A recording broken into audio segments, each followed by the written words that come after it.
Hello and welcome to my channel Ancient Vedic Astrology. I am your astro friend ज्योतिष गुरु श्री इंद्रजीत। दोस्तों, आज इस video में हम लोग बात करेंगे राहु के फलित के बारे में। राहु एक ऐसा प्लैनेट है जो ज़्यादातर केसेस में आपको भ्रमित करता है। भ्रमित करने वाला मतलब एक फॉल्सिटी, फॉल्सहुड।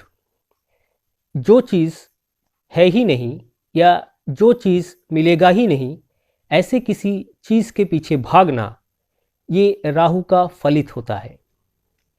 क्यों ऐसा होता है वो हम डिटेल में एक्सप्लेन करने की कोशिश करेंगे। आप लोग वीडियो को अंत तक देखिए। कोई प्रश्न है तो आप लोग कमेंट बॉक्स में जाके ज़रूर कमेंट कर सकते हैं। दोस्तों, सबसे पहले राहु का जो स्टार्टिंग पॉइंट है वो सबसे पहले आता है देवता और दानव के बीच जो समुद्र मंथन हुआ था, उससे जो अमृत और जहर दोनों ही चीज़ निकला था, उनमें से राहु एक ऐसा प्लैनेट है जिसको अमृत का स्वाद मिल तो गया, लेकिन मिलकर भी उसकी वासना पूरी नहीं हुई। क्योंकि देवताओं को तो अमृत मिल गया लेकिन दानवों को नहीं मिला। राहु एक ऐसा प्लैनेट है जिसको अमृत का स्वाद चख तो लिया उसने, लेकिन उसको रख नहीं पाया। आप लोग स्टोरी बहुत लोग जानते भी होंगे, तो मैं दोहराना नहीं चाहता। तो एक्चुअली होता क्या है, वो जिस चीज़ को पाने की कोशिश करता है या पा लेता है, उसका एक भ्रमित फल उसके अंदर आ जाता है। भ्रमित का मतलब है एक्चुअली में है नहीं, या एक्चुअली में मिलेगा नहीं, या मिला नहीं, लेकिन उसको लगता है कि मुझे मिल गया। ऐसा एक फीलिंग्स राहु देता है। राहु जिस हाउस में बैठा है, आपके बर्थ चार्ट में जिस हाउस में बैठा है, जिस प्लैनेट के साथ बैठा है, या जो भी प्लैनेट राहु को एस्पेक्ट या दृष्टि डाल रहा है, सब मिला के एक ओवरऑल कौन कौन से वो क्षेत्र हैं, which are those fields in which it will create some falsity, falsehood। भ्रमित करेगा, आपको लगेगा कि मिल गया या मिलने वाला है, लेकिन मिलेगा नहीं। इंसान जो चीज़ पाने की कोशिश करता है और जो चीज़ उसको आसानी से नहीं मिलता है, उसी को पाने के लिए वो ज़्यादा भाग दौड़ करता है। मन उसको उसी के तरफ ले जाता है। आखिर में बहुत भाग दौड़ करने के बाद अगर उसको थोड़ा मिला भी तो सेटिस्फैक्शन नहीं मिला। राहु कुछ इस तरीके का रिजल्ट देता है। राहु शुभ या अशुभ किस तरीके का फल देता है, आपके चार्ट के हिसाब से वो निर्धारित किया जाता है। मैं एक एग्जाम्पल के तौर पे कहता हूँ। मान लीजिए राहु किसी का 10th हाउस में है। राहु किसी का 10th हाउस में है। राहु के साथ कौन सा प्लैनेट है, राहु को कौन सा प्लैनेट देख रहा है, ये सब अलग बात है। उसके हिसाब से फल थोड़ा फेरबदल ज़रूर होगा। लेकिन 10th हाउस क्या होता है, कैरियर या प्रोफेशन का। 10th हाउस आपका कैरियर, प्रोफेशन, जॉब, मान सम्मान, इन सब का हाउसेस है। तो आदमी अपने मन के अंदर कुछ ऐसा जॉब या प्रोफेशन के बारे में सोच लेता है जो पाना बहुत मुश्किल है, या ऐसा किसी करियर के बारे में वो भ्रमित हो जाता है या सोच लेता है जिसको पाने के पीछे वो कभी भागता भी है, लेकिन जितना वो भागता जाता है उतना ही उसका लक्ष्य उससे दूर भागता जाता है। कुछ लोगों को मिल भी जाता है लेकिन उसको सेटिस्फैक्शन नहीं मिलता है। उसको लगता है कि मुझे और भी ज़्यादा मिलना चाहिए था, जो कि मिला नहीं।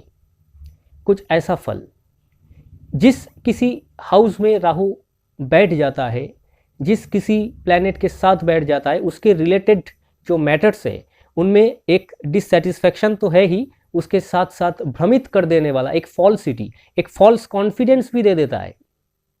फॉल्स कॉन्फिडेंस का मतलब होता है जिसके बारे में उसको कुछ नॉलेज ही नहीं है, जिसके बारे में उसको कुछ पता ही नहीं है, जो उसको मिला ही नहीं है, लेकिन फिर भी उसको लग रहा है कि मुझे मिल गया, मुझे इसके बारे में भरपूर नॉलेज है। खास करके मान लीजिए किसी का राहु 5th हाउस में है। 5th हाउस होता है superior knowledge, superior intelligence. Rahu अगर 5th हाउस में शुभ है तो वाकई में एक सुपीरियर नॉलेज उसको देगा। लेकिन अगर राहु उतना शुभ नहीं है तो 5th हाउस में बैठकर आदमी को ऐसा फील कराता है कि वो बाकी और लोगों से काफ़ी ज़्यादा इंटेलिजेंट है। हालांकि ऐसा होता नहीं है। वो काफ़ी ज़्यादा इंटेलिजेंट समझ लेता है अपने आप को, भ्रमित हो जाता है और वो सोचता है कि वो एकदम एक साइंटिस्ट जैसा है। कभी अपने आप को एल्बर्ट आइंस्टाइन समझ लेता है, कभी अपने आप को न्यूटन समझ लेता है, तो कोई बहुत बड़ा आदमी, कोई बहुत बड़ा इंटेलेक्चुअल पर्सन समझ लेता है अपने आप को। लेकिन हालांकि हकीकत में ऐसा होता नहीं। लेकिन राहु अगर शुभ है, कुछ किसी शुभ प्लैनेट, खास करके जुपिटर जैसे प्लैनेट का एस्पेक्ट या जुपिटर के साथ बैठा है, तो जुपिटर तो एफ्लिक्टेड हो जाता है, लेकिन राहु का ये भ्रमित कर देने वाला जो फल है वो थोड़ा डाइल्यूटेड या थोड़ा कम हो जाता है। लेकिन कोई मैलिफिक प्लैनेट के साथ अगर बैठा है तो ये फल और भी ज़्यादा बढ़ जाता है। वो अपने आप को काफ़ी ज़्यादा पावरफुल इंटेलेक्चुअल पर्सन समझने लग जाता है। Rahu in the 5th house, खास करके अगर बुध जैसा प्लैनेट के साथ बैठ गया या बुध का एस्पेक्ट राहु के ऊपर है, तो बुध होता है इंटेलेक्चुअल प्लैनेट, पढ़ाई लिखाई में हेल्प करने वाला प्लैनेट। तो वो आदमी अपना जो एडुकेशन है, अपना जो शिक्षा है, इस सब मामले में अपने आप को बहुत ऊंचे ओहदे का समझता है, भ्रमित हो जाता है। लेकिन हकीकत में ऐसा होता नहीं है, ये उसको लगता है, ये उसका फीलिंग्स है। सिमिलरली मान लीजिए राहु किसी का 12th हाउस में है। 12th हाउस क्या होता है? Foreign travel. 12th हाउस क्या होता है? बेड प्लेजर, बिस्तर का सुख। तो आदमी 12th हाउस ऑल्सो ड्रीम, सपना भी होता है। राहु 12th हाउस में एकदम मान लीजिए उसका पसंदीदा घर है। राहु 12th हाउस में अशुभ या शुभ कौन सा फल देगा ये तो बाकी स्थितियों के ऊपर निर्भर करता है, लेकिन राहु का 12th हाउस में उसका पसंदीदा घर इसलिए है क्योंकि राहु एक फॉरेन एलिमेंट है और 12th हाउस से हम लोग फॉरेन ट्रैवल देखते हैं। 12th हाउस होता है सपना या ड्रीम। जो फीलिंग्स राहु देता है कि मुझे ये सब कुछ मिल गया, वो भी एक सपना या कुछ भ्रमित कर देने वाला सिचुएशन है जो राहु को पसंद है। इसीलिए 12th हाउस में राहु एक ऐसा ड्रीम देता है। आदमी दिन में भी सपने देखने जैसा होता है, उसको हमेशा एक भ्रमित सिचुएशन में रहता है कि हाँ, मुझको मेरा लक्ष्य मिल गया, मैं फॉरेन कंट्री में हूँ, मुझको विदेश में नौकरी मिल गया, मुझको विदेश में कामकाज मिल गया, ये उसको लगता है। और वो इसके पीछे भागता भी है कि हाँ, मुझे ये सब हासिल करना है, और जितना भागता है उतना ये सब लक्ष्य उससे दूर भागता जाता है। राहु अगर शुभ है तो उसका ये लक्ष्य पूरा भी हो जाता है, लेकिन सेटिस्फेक्शन कम मिलता है। लेकिन राहु अगर अशुभ है 12th हाउस में तो इसका ये लक्ष्य कभी पूरा नहीं होता है, वो इसके पीछे भागता जाता है और उसको एक फीलिंग्स होता है कि हाँ, मुझे फॉरेन ट्रैवल मिल गया, मुझको मेरा लक्ष्य मिल गया। और बेड प्लेजर में एक अजीब सा सिचुएशन होता है। बेड प्लेजर में उसको लगता है मेरे साथ कुछ और भी ऐसी औरत है जिसके साथ मैं सो रहा हूँ, मुझको ऐसे बहुत सारे रिलेशनशिप सपने में वो देख लेता है जिसके साथ वो सो रहा है, ऐसा कुछ उसको फीलिंग्स होता है। और this gives some bad habits also, वो कुछ बैड हैबिट्स का शिकार भी हो जाता है इस तरीके से। खास करके राहु के साथ अगर वेनस भी है तो ये काफ़ी ज़ोरदार हो जाता है। वो सपने में कुछ ऐसा सोच लेता है कि there are lots of relationship with lots of other ladies in his dream. वो सपने में ऐसा सोच लेता है और कुछ उल्टा सीधा काम भी कर जाता है। तो ये एक भ्रमित कर देने वाला सिचुएशन है, जो है नहीं, जो होने वाला है नहीं या कभी पॉसिबल ही नहीं होगा, लेकिन उसके पीछे इंसान भागता है और उसको पाने की कोशिश करता है। अगर राहु शुभ है तो कुछ हद तक पा भी लेता है, लेकिन सेटिस्फेक्शन कम मिलता है। इस तरीके से राहु जो भी हाउस में बैठा है, मान लीजिए राहु 6th हाउस में बैठा है और किसी तरह से मंगल या शनि के साथ लिंक है, तो आदमी को हमेशा लगता है मुझे लड़ना है, मुझे अपने मुश्किल सिचुएशन से लड़ना है। चाहे लड़ने वाला सिचुएशन उसकी ज़िंदगी में आए या ना आए, उसको हमेशा लगता है कि मुझे फाइट करना ही है, मुझको हमेशा एक कंपिटिटर चाहिए लड़ने के लिए। I need a competitor always, fight करना है, मुझे किसी तरह से दूसरों को हराना है, ये उसको लग जाता है। और ख़ास करके शनि और मंगल जैसा प्लैनेट अगर इसके साथ लिंक्ड है राहु का 6th हाउस में, तो वो हमेशा लड़ने झगड़ने पे उतारू हो जाता है। उसको किसी तरह से अपने आप को साबित करना है कि मुझे जीतना ही है, किसी तरह से मुझको हमेशा एक फाइट चाहिए। ऐसा एक भ्रमित सिचुएशन उसके मन के अंदर हो जाता है और उसको एक फॉल्स कॉन्फिडेंस देता है। राहु जिस हाउस में होता है फॉल्स कॉन्फिडेंस यही देता है कि हाँ, मुझे मिल गया, मैं जीत गया, मैं कंपटीशन में जीत गया। जैसे राहु 12th हाउस में है तो मुझको बेड प्लेजर मिल गया, चाहे उसका शादी हो या ना हो, उसको लगता है कि हाँ I have some bad pleasures, feelings होता है ऐसा। ये एक सिचुएशन है। जैसे राहु किसी का 4th हाउस में, तो वो ऐसे शिक्षा के पीछे भागता है, ऐसा घर या मकान बनाने की कोशिश करता है जो काफ़ी महंगा हो या काफ़ी पॉसिबल ही नहीं हो, ऐसा सिचुएशन। ऐसा कोई एडुकेशन पाने की कोशिश करता है जो कि उसके रिच या उसके सोर्स के बाहर है। ऐसा कोई एडुकेशन चाहिए हमको, विदेशों में एडुकेशन चाहिए मुझे, काफ़ी महंगा एडुकेशन, या मुझे ऐसा कोई कार या व्हीकल चाहिए, क्योंकि 4th हाउस इस कार या व्हीकल भी होता है। तो मुझे काफ़ी महंगे कार चाहिए, काफ़ी महंगा घर चाहिए, या ऐसा कुछ लग्जरियस आइटम्स चाहिए जो उसको उसके सिचुएशन परमिट नहीं करता है। ऐसे चीज़ को एक्वायर करने के पीछे वो भागता है, वो दौड़ता है।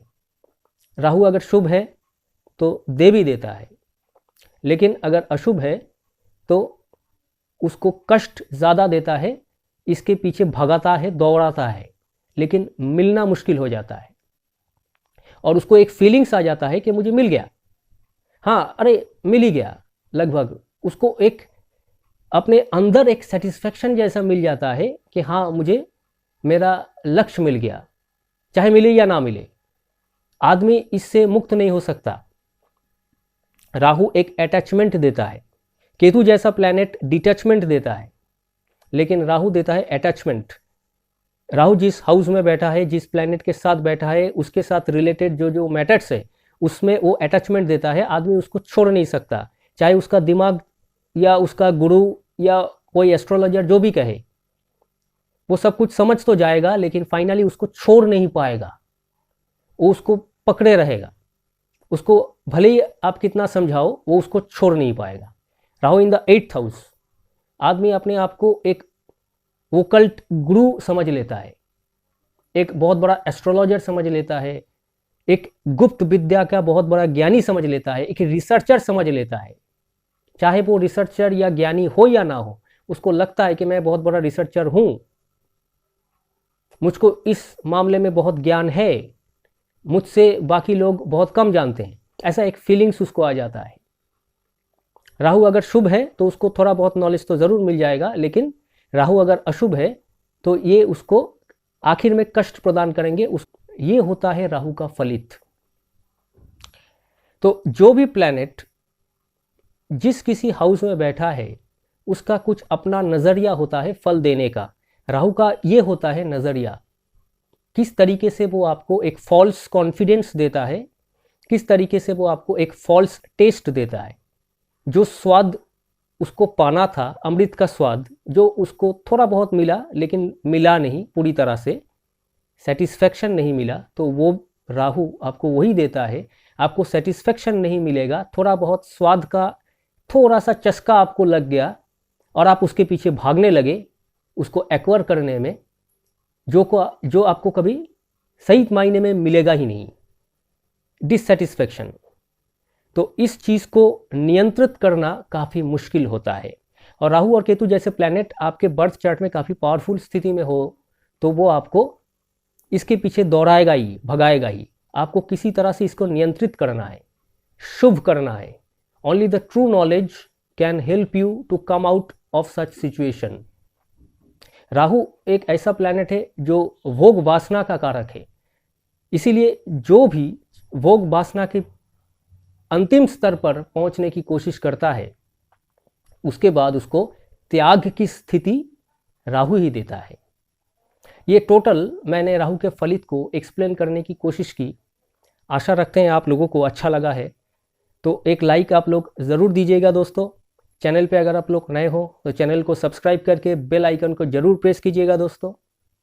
आशा रखते हैं वीडियो को आप लोग ज़्यादा से ज़्यादा लाइक और शेयर कीजिएगा और आप लोगों को कुछ नया जानने को मिला, कुछ नया जानकारी मिला। कोई प्रश्न है तो आप लोग मेरे साथ संपर्क कर सकते हैं। मेरा व्हाट्सएप नंबर और ईमेल आईडी वीडियो के डिस्क्रिप्शन बॉक्स में आप लोगों को मिल जाएगा दोस्तों। तो फिर मिलेंगे कुछ नए जानकारी के साथ एक नए वीडियो में। तब तक के लिए धन्यवाद।